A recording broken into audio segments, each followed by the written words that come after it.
Every month a slew of free iOS and Android games come out, and GameRanks always rounds up the best ones for you. I'm Falcon, and today on GameRanks, the 10 best free iOS and Android games of June 2017. Number 10 is, you may be shocked to hear this, but Angry Birds Evolution is actually probably one of the better games of the month. Dare I say it, maybe even the best. It's definitely not the same thing as Angry Birds. It's an RPG with a sort of slingshot-oriented system that seems really weird when you first play it, and then you're like, oh, an RPG but Angry Birds. It does make really good sense, and it does make for really good battles as well. As you evolve your birds, you keep gaining more skills, and it's pretty self-explanatory, actually. You get to battle other players too, and in some ways it kind of feels like Clash Royale when playing another player, but it's obviously very different still. It's a very unique take on this sort of a game, and I think in order to fully understand it, you need to play it. And it is worth your time. This is going to be one that I think a lot of different kinds of people are going to enjoy because it gives you a lot of different things and it doesn't mess any of them up. It does a good job at pretty much everything it sets out to do,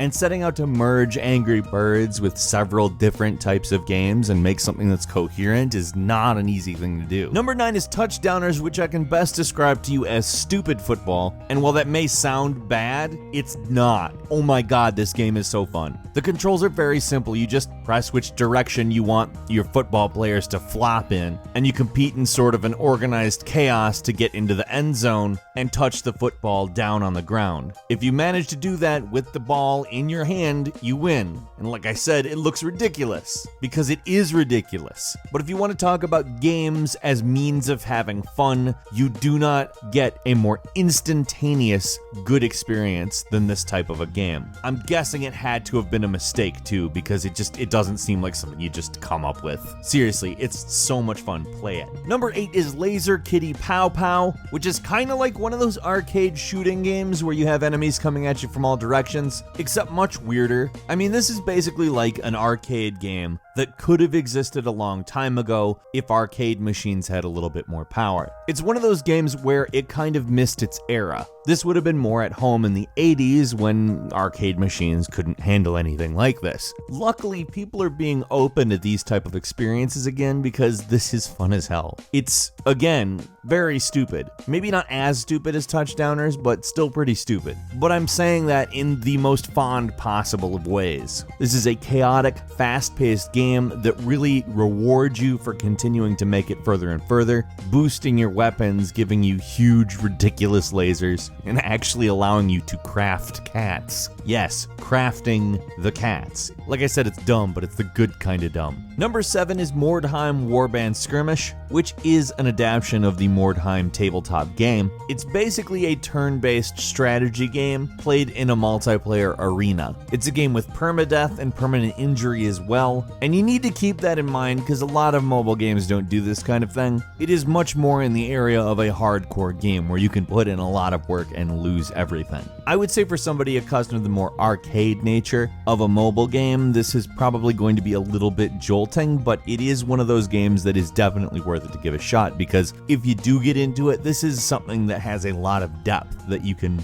go beyond just this game. And I will say that I do think this game does Warhammer justice. Number 6 is on the total opposite end of the spectrum. Bouncy Hoops is a time waster, but it's a very good one. It's essentially just a physics-based basketball hoop shooting game. Not like competitive basketball game, not like horse. It's literally like you tap, it manipulates the ball. The point is to get as many hoops in a row as you can. That's it. Now that sounds really, really simple, and it in all actuality is, but as the hoops get higher, it does get harder, and the retro graphics and sound somehow manage to make this significantly more satisfying as you play it. This is one that is definitely going to make a home on my phone, because if I have a couple minutes, I'm gonna play this. It's a hell of a lot of fun. Number 5 is The Mummy Dark Universe Stories, which I'm gonna go ahead and say the movie, not so great. Had a couple of good parts, but Nevertheless, they did make a graphic novel that is at least somewhat interesting, that actually does a decent job of continuing the story of the movie and maybe even being a little bit more interesting on its own. It is a choose-your-own-adventure thing, so it's not literally just a graphic novel. There is an element of you chart your own course, but it has a good art style, it has good writing, and I would say that pretty much better than the movie. That's not saying much, but it is actually a pretty good interactive story. Number 4 is Asphalt Street Storm Racing, which is a drag race game. I'm not going to call it a simulation because it's not, but it is a really good single and multiplayer arcade drag racing game. I mean, I'm not going to even bother with the story because frankly they haven't done a racing game with a good story yet on any platform, period. But as far as the mechanics go, this is a really enjoyable game. It requires quick reflexes, it's got pretty graphics, it's actually different enough while not being totally foreign, and has a great variance in racing courses, giving you Paris, Hong Kong, New York, just a lot of different places that make it feel like you're always doing something different in the game, which is very good.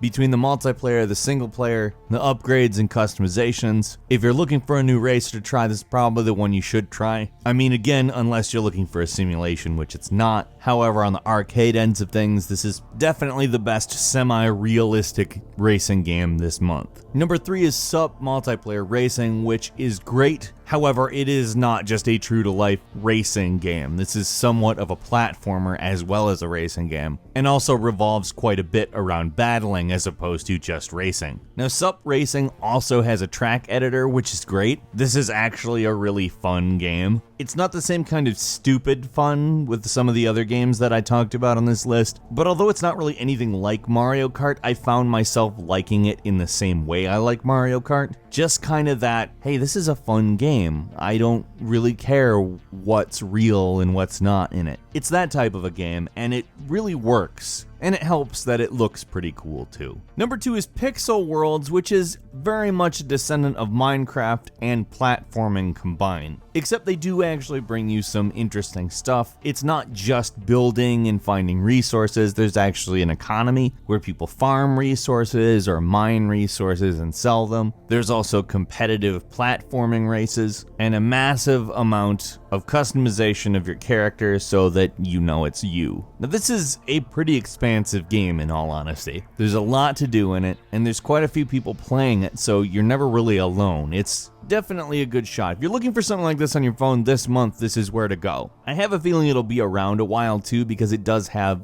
a pretty fair amount of depth, and I was satisfied with my time with it. And number 1 is Zombie Gunship Survival. It's a game where you play a gunner in a large aircraft attempting to stop all the zombies on the ground. Now, what I'll say is this game isn't necessarily the most innovative thing you are ever going to play in your entire life. It's a top-down shooter, kind of on rails, kind of not, that has a fairly grim perspective. There's no color. You're looking at a screen projecting what's going on the ground. The only color in the game is actually on the icons of the HUD, but I think it does a good job of setting a type of atmosphere. This game is a fitting follow-up to the previous game in the series, Zombie Gunship, and is just one of those games that's kind of the sum of a lot of parts as opposed to a revolution. But when something like that is executed on the level that this is, it's typically well above the fray, and this game most certainly is. A bonus game is South Park's Phone Destroyer, which plays a lot like Clash Royale, except for from the side and with South Park characters. It does it well because that's what South Park does. What was your favorite free iOS or Android game of this month? Leave a comment, and if you enjoyed this video, please click like. If you're not subscribed, now would be a great time to do so. We upload brand new videos every day of the week, and the best way to see them first is, of course, a subscription. As always, thank you very much for watching this video. I'm Falcon. You can follow me on Twitter @FalconTheHero, and we'll see you next time right here on GameRanks.